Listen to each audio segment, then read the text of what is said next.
नमस्कार, आप देख रहे हैं ग्रिड न्यूज। मैं हूं सुजीत पांडे। आइए देखते हैं आज की कुछ खास खबरें।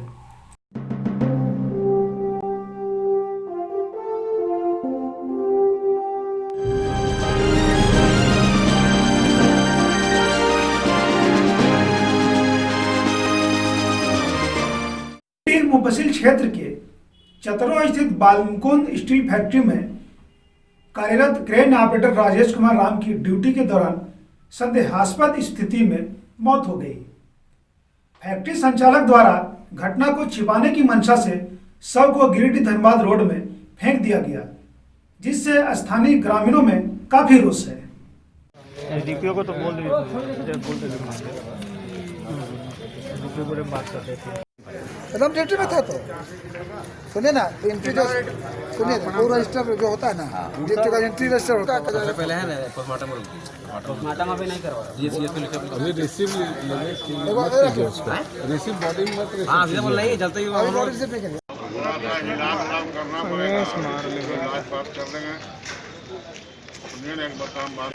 कल हमारे बड़े भाई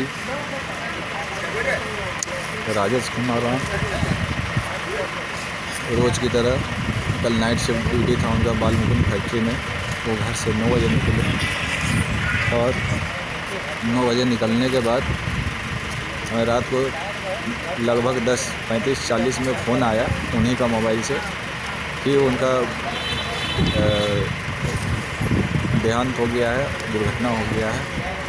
हाँ, फिर जब हम लोगों ने पता किया, जानकारी की, तो पता चला कि उनका जो है रिमझिम भोरनडीहा के पास वहीं पे आपका डीवीसी जो है वहाँ पे आपका ये हो रहा था, मतलब वहीं पे डेड बॉडी पाया गया। पुलिस ने बताया। कैसे हुआ ये घटना, कैसे हुआ? हमें पूरी आशंका है कि ये फैक्ट्री के अंदर ही हुआ है, क्योंकि वे क्रेन ऑपरेटर थे, काफ़ी दिनों से उनके काम का लोग सूत्र जोड़ने में लगे हुए हैं कि दुर्घटना कैसे हुई है। यदि यह दुर्घटना किसी भी फैक्ट्री के परिसर में हुई है तो निश्चित रूप से उस फैक्ट्री मालिक को जवाबदेह होना होगा और सारा देना पावना का भुगतान करना होगा। अभी पुलिस पदाधिकारियों से बात हुई है, वो अनुसंधान कर रहे हैं और जैसे ही स्थापित होता है कि मृत्यु किन कारणों से हुई है, हम लोग निश्चित रूप से इसका समाधान निकालेंगे। हाँ, बालमुकुंद फैक्ट्री में क्रेन ऑपरेटर के पद पर काम करने वाले एक मजदूर जो यहाँ Giridih BBC road Nagina Singh road के रहने वाले थे, उनकी बीती रात संदेहास्पद स्थिति में मौत हो गई है। उनके परिजनों का कहना है कि वो 9-9:30 बजे घर से निकले थे और ये जिस समय मौत बताई जा रही है वो समय उनके फैक्ट्री में काम करने का समय है, इसलिए ऐसा लगता है कि उनकी मौत फैक्ट्री में ही हुई है। लेकिन इसको कुछ लोग बता रहे हैं कि नहीं एक्सीडेंट हुआ है। तो खैर एक्सीडेंट हो या फैक्ट्री में मौत उनकी हो चुकी है। इसमें सबसे बड़ी बात है कि जब ये मजदूर वहाँ 18 साल से काम करते थे तो इनके संबंधित क्या डॉक्यूमेंट उस फैक्ट्री के पास है वो उनको लाना चाहिए। और चूंकि वो घर से निकले थे काम करने के लिए, वो कोई निजी काम से नहीं जा रहे थे, वो फैक्ट्री में ही ड्यूटी करते थे, तो ड्यूटी में आने जाने के दौरान यदि मौत हुई है तो ये सारी जवाबदेही फैक्ट्री प्रबंधन की मालिक की बनती है। हम अपनी पार्टी और यहाँ तमाम लोगों की ओर से, उनके परिजनों की ओर से मांग करते हैं कि उनको उचित मुआवजा जो बनता है वो उनको दिया जाए। और ये आए दिन इस तरह की जो घटनाएं हो रही हैं और मजदूरों के प्रति जो एक असंवेदनहीनता किस्म का जो एक माहौल बना के रखे हुए हैं प्रशासन से लेकर के प्रबंधन तक, ये गलत है। इस तरह से नहीं होना चाहिए और मजदूर के परिवार को पूरा हक मिलना चाहिए। और इन फैक्ट्रियों में जो काम करते हैं जो लोग, उनके संबंध में सारे डॉक्यूमेंट दुरुस्त करके उनको वहाँ काम कराना चाहिए। होता ये है कि वहाँ यदि 100 लेबर काम कर रहे हैं तो बमुश्किल 5-10 मजदूर का ही डॉक्यूमेंट रखते हैं, बाकी सभी लोग उचंती में काम कराते हैं। सबको ठेकेदार के हाथ में ये लोग सौंप दिए हैं, तो ये ठेकेदार के हाथ में मजदूरों का जीवन सौंप देने से नहीं चलेगा। इस मजदूर के मामले में भी जिनकी मौत हुई है उनकी 2 बच्चियां हैं, एक बच्चा है जो वो भी विकलांग है। पूरा परिवार सड़क पर आ गया है। हर हालत में फैक्ट्री मालिक को, प्रबंधन को इसमें मुआवजा देना होगा। हम प्रशासन से भी आग्रह करेंगे कि इस तरह के मामले में इंसानियत के साथ दें और फैक्ट्री प्रबंधन के ऊपर दबाव बना करके ज़्यादा से ज़्यादा मुआवजा परिवार को दिलाएं। हम सारे लोग भी इसी बात को लेकर के यहाँ हैं।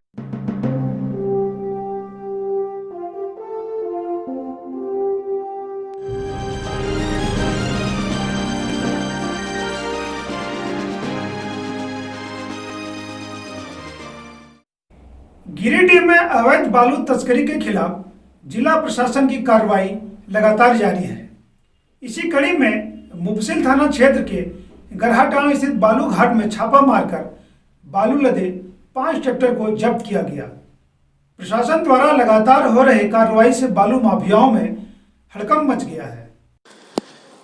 जिले के अलग अलग बालू घाटों से बड़े पैमाने पर रेत की तस्करी करने वाले माफियाओं के खिलाफ जिला प्रशासन की कार्रवाई शुरू हो गई है। शनिवार की सुबह डीसी राहुल कुमार सिन्हा के निर्देश पर गठित टीम ने मुफस्सिल थाना क्षेत्र के गरहाटांड़ रेलवे पुल के समीप से अवैध बालू उठाव कर रहे 5 ट्रैक्टर को जब्त कर लिया। मौके पर एसडीओ प्रेरणा दीक्षित, प्रशिक्षु आईएएस सैयद रियाज अहमद, एसडीपीओ अनिल सिंह, डीएमओ सतीश नायक के साथ काफी संख्या में पुलिस के जवान मौजूद थे। इस बाबत एसडीपीओ अनिल कुमार सिंह ने बताया कि गुप्त सूचना के आधार पर यह कार्रवाई की गई है। बताया गया कि लगातार यह सूचना मिल रही थी कि बनखंजो, शास्त्री नगर, अर्गा घाट, गरहाटांड़, दुखिया महादेव समेत अन्य घाटों से बड़े पैमाने पर बालू की तस्करी की जा रही है, जिससे सरकार को राजस्व का नुकसान हो रहा है।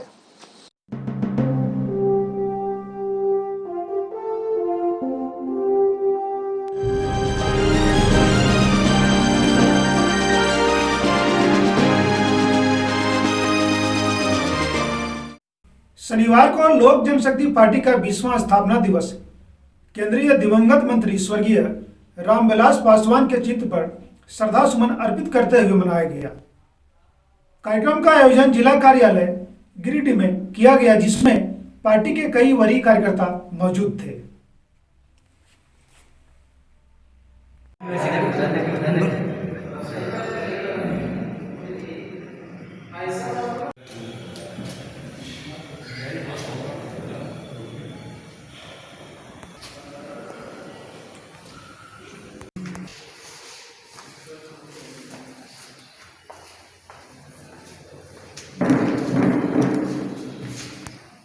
चलते रहे।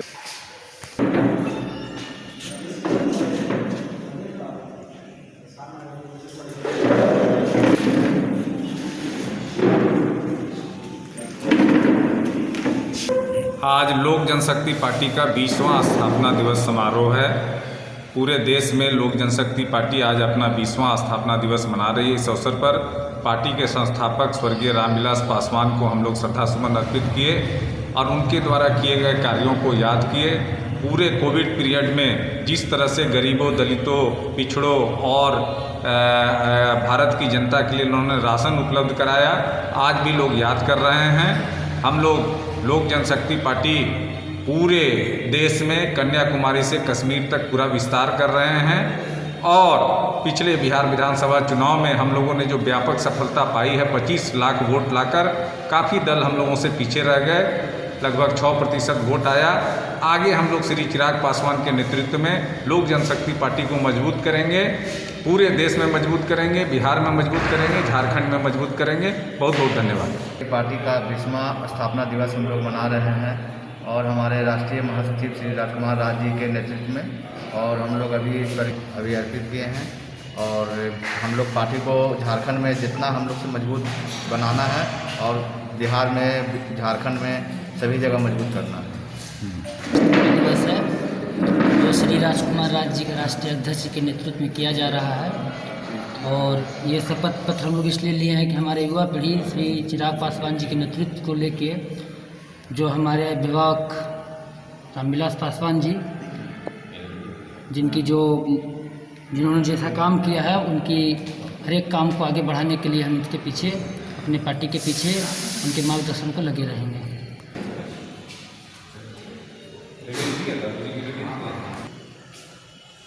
कोविड का प्रोटोकॉल है, इसी के चलते हम लोग कोई बिना मास्क के नहीं हैं।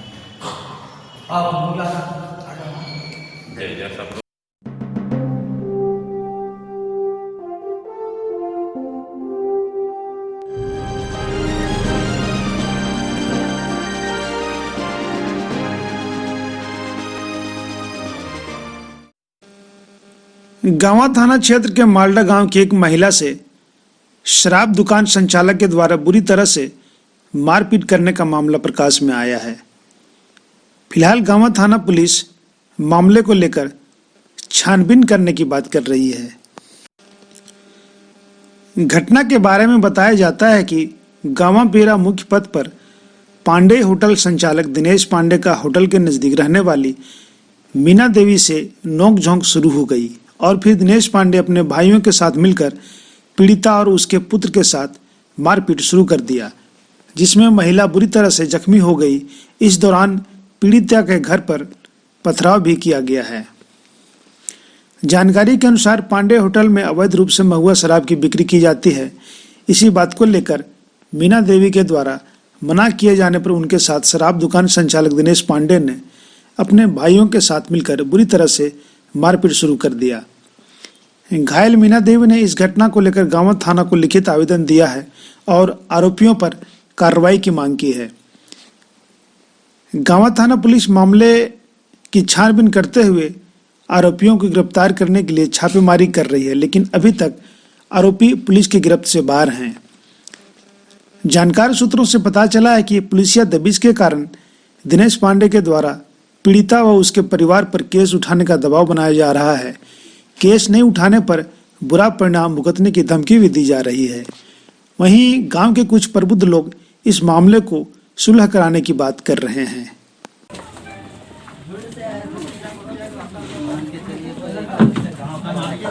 क्या हुआ जी, क्या बोला डॉक्टर? ठीक है, शुक्र रहे। तो एक्सरे में क्या कुछ निकला है? टूटल हड्डी में पूरा सूजन आ गया सर। ठीक है, टूटल नहीं।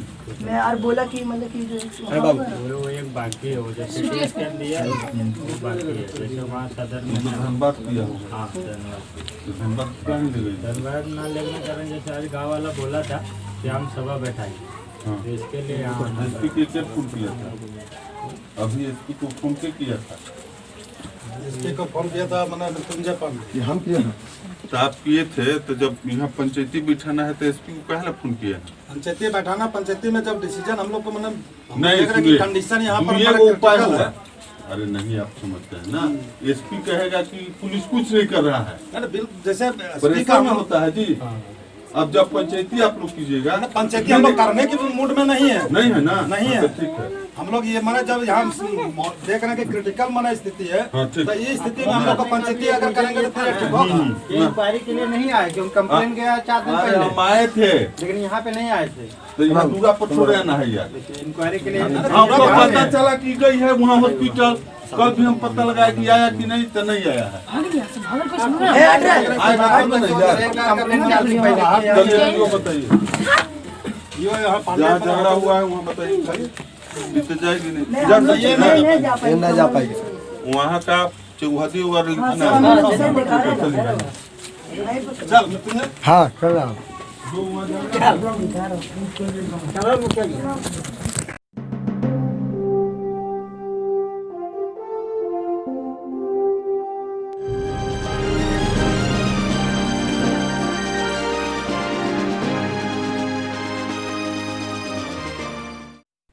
शनिवार को गिरिडीह नए परिसदन भवन में विधानसभा निवेदन समिति की बैठक हुई, जिसमें मुख्य रूप से गिरिडीह में स्पॉन्ज आयरन के कारखानों से फैल रहे प्रदूषण का मुद्दा छाया रहा।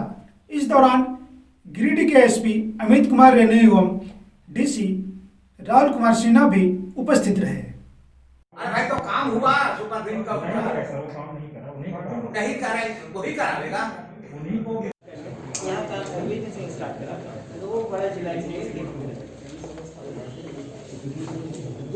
सेक्रेटरी के आने की भी संभावना है। हमारे सेक्रेटरी कल गिरिडीह आ रहे हैं, तो एक बार उनको भी हम इसमें जेएसएमडीसी के पास नहीं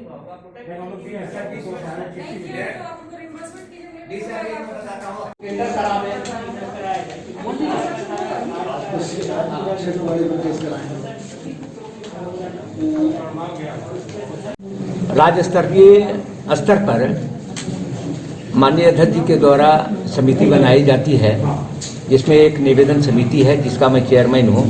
हम माननीय सदस्य 4-5 विधायक होते हैं, उसी के जो हमारे माननीय विधायक जी निवेदन डालते हैं, चाहे पुल का समस्या हो, स्कूल के +2 करने का बात हो, सड़क बनाने की बात हो, आंगनवाड़ी सेविका को प्रोन्नति की बात होती है, सारे जो समस्याओं को निवेदन हम लोग के पास आता है, उसी निवेदन के लेकर के हम लोग जिला स्तर पर ये रिव्यू करने आते हैं और उसको क्रियान्वयन कराने के लिए हम लोग सभी पदाधिकारियों को बुलाते हैं और काम कैसे होगा इस पर हम लोग चर्चा करते हैं। और भ्रमण करके जिस प्रकार से हम लोगों को अभी माननीय विधायक सुदीप जी बोलते हैं कि हम लोग को जीना दुर्लभ हो गया है, जो हम लोग को निवेदन में आया है कि प्रदूषण काफ़ी बड़े पैमाने पर हो रहा है, खनन भी बड़े पैमाने पर हो रहा है, यहाँ भले नहीं हो कम हो, लेकिन मानक क्रेशर जो है वो अपना मानक पूरा नहीं करता है। और ये तमाम चीज़ों को हम लोग स्थल अध्ययन कर करके उस पर कार्रवाई करने का काम करता हूँ और उसको यानी कि इम्प्लीमेंट हो, इसके लिए हम लोग निवेदन समिति में आज हम लोग गिरिडीह में आए हैं। इस पर हम लोगों ने चर्चा अभी आपके सामने हमने की है और सभी निवेदन पर हमने जिला पदाधिकारियों से सभी लोगों पर हमने बात करके इसको निराकरण करने के लिए हम लोगों ने प्रयास किया। इसी से जुड़ा हुआ सवाल है, हमारे गिरिडीह विधायक ने भी सवाल खड़ा उठाया प्रदूषण बोर्ड के कार्यशैली पर। इससे पहले भी कई बार फैक्ट्री प्रदूषण को लेकर जांच हुआ, लेकिन वैसे फैक्ट्री प्रबंधन पर कोई कार्रवाई नहीं हुआ जो लगातार उस इलाके में नहीं। हमारे माननीय विधायक सुदीप जी हैं, सिंसियर विधायक जी भी हैं, तो मैं इनको लेकर के अभी हम लोग जो प्रदूषण के मामले में जिन जिन इलाके में फैक्ट्रियाँ हैं हम लोग स्थल अध्ययन करने के लिए वहाँ जाऊँगा और आपको विश्वास दिलाता हूँ कि हम लोग यदि इस प्रकार की बातें होगी तो राज्य स्तर पर हम लोग उस फैक्ट्री के यानी बंद कराने के लिए हम लोग लिखने का काम करेंगे। ये मेरा बंद तो सरकार करेगी, लेकिन मेरा प्रयास होगा उस पर कार्रवाई कराना। ये मेरा। टोटल कितने सवाल आए हैं निवेदन समिति के आज के बैठक? आज 20 आए हैं हमारे पास। और किन किन विभागों में गड़बड़ी नजर आई है अब तक? या गड़बड़ी नहीं आई है, गड़बड़ी नहीं। जैसे पुलिस चौकी का निर्माण, एक निवेदन केदार हाजरा जी का है, पुल के निर्माण केदार हाजरा जी का है कि हाई स्कूल के उत्क्रमित के लिए है, मठ के निर्माण के लिए है, आंगनवाड़ी सेविका की प्रोन्नति के लिए है, बाजार समिति में सेवरेज ड्रेज बनाने की है, थाना भवन बनाने की है, तकनीकी संस्थान खोलने की चीज़ है, शिक्षकों को नियमितीकरण करना है, जिला कार्यालय में ये सब चीज़ें पर हम लोगों को आज जैसे भरकट्ठा में प्रखंड के दर्जा के मांग किया गया, इस प्रकार से मांग की जाती है और उस पर हम लोग चर्चा करके सरकार को देते हैं। कोरोना काल में विधायक आज पहली बार गिरिडीह जिले में निवेदन समिति का बैठक हुआ है, एक विधानसभा समिति का। जितनी योजनाएं चल रही हैं क्या सही ढंग से इम्प्लीमेंटेशन हो रहा है क्या स्टेट गवर्नमेंट का? नहीं, स्टेट को ये कोरोना काल में तो हम लोगों को लापरवाही थोड़ी बहुत हुई है, लेकिन हम लोग सोचते हैं कि कोरोना काल में ऐसा हवा बना के रख दिया गया है पूरे भारतवर्ष में कि लगता है कि कोरोना हम लोग को झारखंड में 95% रिकवर्ड है।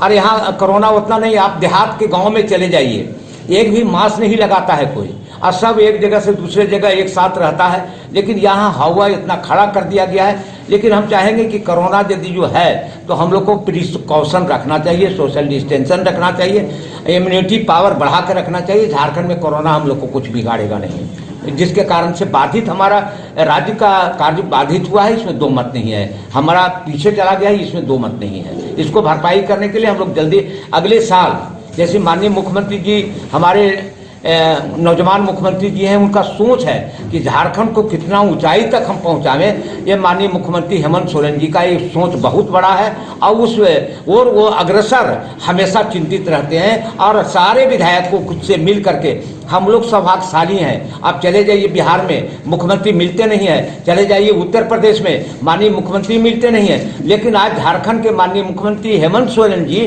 जो भी विधायक, चाहे पक्ष का हो, सत्ता पक्ष का हो, विपक्ष का हो, सारे विधायकों की समस्याओं को सुनते हैं और निदान करने का काम करते हैं। इसलिए हमारे मुख्यमंत्री जी झारखंड के प्रति यानी कि काफ़ी सजग हैं। अध्यक्ष महोदय के द्वारा निर्देश प्राप्त हुआ कि स्थानीय विधायक के तौर पर मुझको उपस्थित रहना है। मैं उपस्थित रहा और जिले की समस्याओं से निवेदन समिति को अवगत कराया और जिले और निवेदन समिति के बीच में एक समन्वय का काम किया। जिन चीज़ों की जानकारी, भौगोलिक जानकारी निवेदन समिति को नहीं थी, उनको स्पष्ट किया। और मेरा ये मानना है कि निवेदन समिति जिन विषयों को संज्ञान में लिया है उस पर निश्चित रूप से कोई न कोई एक सटीक और सकारात्मक कार्रवाई करके निवेदन समिति अपने यहाँ आने को सार्थक करेगी। नहीं, आप विधायक आपने सवाल उठाया निश्चित रूप से गिरिडीह शहर में से सटे हुए स्पंज आयरन प्लांटों के चलते वहाँ के निवासियों का जीना दूभर है और जिन मानकों का अनुपालन करते हुए इन फैक्ट्रियों के परिचालन की सरकार ने अनुमति दी है, उन मानकों का उल्लंघन हो रहा है। और मैं एक सजग नागरिक और जनप्रतिनिधि की हैसियत से यह कहना चाहता हूं, आपके माध्यम से उन फैक्ट्री मालिकों से आग्रह करना चाहता हूं कि जिस सोसाइटी ने आपको सब कुछ दिया है उस सोसाइटी को कुछ वापस कीजिए, कम से कम जार मत दीजिए।